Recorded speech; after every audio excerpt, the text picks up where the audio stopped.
Hair and makeup? No? Okay. Which I look at this You'll one. look at that one. This one can't see your face. I'm not as good in front of the camera as I am behind one. Hey guys, my name is David and I am human. I haven't rehearsed anything. The question you have to ask yourself, the question you have to ask yourself is this. Is it worth upgrading to the 2018 MacBook Pro if you're already running the sweetest of 2012 MacBook Pros? That's the question you ask yourself. And that is what we're going to answer today. We have a brand new 2018 MacBook Pro that's been spec'd out on both the processor and on the RAM, and we are going to open this baby up and we're going to take a look at it. We're going to compare it side by side to the 2012 MacBook Pro, which is what I currently operate on for Lewis Creative Media, my graphics business, and we're just going to see what it looks like. We're going to see what it does, and you're just going to be along for the journey. You're just going to be along for the journey. You ready? You ready?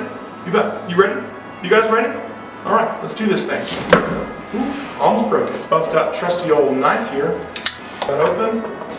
Let's just take a look at what we got going on here. Here, let's just spin it around so you guys can take a peek at that there. You got this nice, it's just greeting you, just looking you in the face. There it is, ladies and gentlemen, MacBook Pro. Now, I've heard a lot of controversy, or for our fellows across the pond, controversy about the 15-inch model of this machine. But I didn't get that one, so we're not going to talk about those problems. I recognize that it's not at all necessary to use a knife to cut this plastic open, but we're going to go for it here. Hope this knife is sharp. Doesn't feel like it's sharp. You sharpened this knife? Yeah, I sharpened it. Doesn't sound like it. Okay, I'll quit rambling about the knife. Nobody cares about the knife. They're not here for the knife. I understand. It's not about the knife. Pull this nice little plastic sheath out of there. All right, I'm gonna put this away because I'll probably cut myself if I don't. Here we go. It's kind of hard. Anybody ever noticed how difficult it is to take these boxes apart? Listen, Apple, I know you're watching this. I know you're watching me unbox this. And I know you're thinking to yourself, wow, Dave, I'm so sorry that you're having so much trouble with this box. We'll make some vented holes in this thing or something so that the air doesn't get caught and you're not just banging your computer against the table every time you try to open the box. It's okay. I don't hold it against you. I consider us friends. Wow, there she is. There she is, guys. Can you get a close-up on that? One thing that I did whenever I purchased this particular machine is I went for what they're calling the space gray, which is a little bit different than like the typical like brushed aluminum, which is a very, very bright silver, which we'll see in a comparison here in just a second. But I went with the space gray, which it almost got a blue color. Now it's got this kind of sheath over the top, but it's kind of got this blue color here. So let's go ahead and pull this out, put this aside for now. Wow, wow. Anybody else? Anybody? Do we need to do some like ASMR with this or something? Is that satisfying at all? Comment below if you got a super cringe on that. Like this video if you like that spot. There she is. And let me just say, it's tiny. Look how thin that thing is. I don't understand. For those of you that don't believe me that I'm currently running on a 2012 MacBook Pro, let me just bring this up in a frame for you here. This is my current, it's not a great view because you're just looking at the back side of it. It's hooked up, running some graphics right now, but this is my current, this is the new. Look at the difference. This feels like, the size comparison, it's so much smaller. It feels like an 11-inch MacBook versus a 13-inch MacBook. It feels like it's a pretty stark difference, and pardon my Star Trek logo there. All right, so one thing that everybody has done, everybody opens it first off, and it's just going to turn it on. So before we even get there, I want to just compare the two a little bit in thickness. So I don't know, Kenneth, I don't know if you can get a little closer shot. You see this different, this is almost 3/4 of an inch thick, and you're looking at like less than half the thickness. Now, granted, I understand most of you that are, Mac users and are gonna be purchasing this piece of equipment, you're not gonna be coming from this dinosaur like me. Or maybe you're coming for something else, something older. I used to have, my first MacBook was black plastic one. Boy, going from that to this was a huge difference. Going from this to this saucy little thing, it's interesting. So obviously, look, you take this and just set it on top. There's a pretty large footprint difference in there too. You're losing a half an inch all the way around on this thing, and that's a pretty stark size comparison. I didn't actually think it was going to be that much smaller.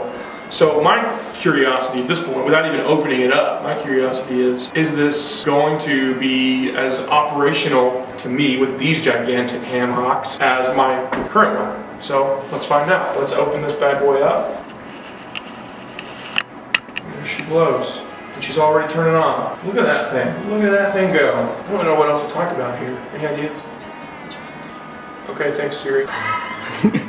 Okay, are we still filming? So there's been a couple of things, I'll just cut as I need to. There's been a couple of things with these new MacBooks a couple of upgrades. One of those upgrades, but specifically from from the 2017 model to this current model is the keyboard. Now they're saying that it's what, the third generation butterfly keyboard that they're putting in this, and they're saying that the keys are supposed to be quieter, a little bit more comfortable, more soft as far as the actual punch goes.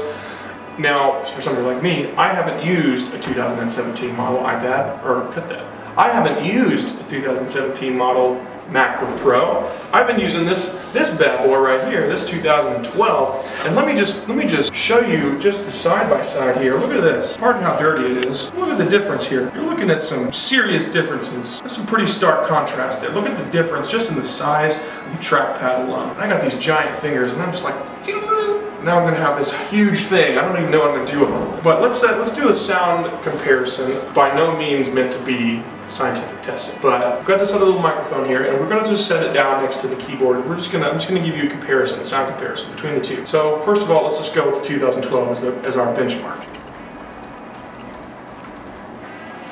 Not too loud, comfortable, pretty thick, pretty long pushes on those keys, which is nice. I've been using that keyboard for, goodness gracious, 6 years now. So let's go over to this new one, let's just see what it feels like. I'm interested, I haven't even touched the keys on this computer yet. I'm interested to know what the difference is, because typing is something I do a significant amount of. Well, let's just try it out and see. Wow. Wow, that is different. Let me just turn these around so you can see this here. First of all, can you get a close-up on this? Look at the difference here in just the height of the keys from one to the other. These are almost flush with the actual chassis, right? These stick up a good amount. There's a lot of play there that there isn't here. Obviously, pardon the dirtiness of my computer. It's a working man's computer, what can I say? I'm not gonna apologize for being a busy guy and working and being a busy guy. I'm not gonna apologize, but I'm sorry. So,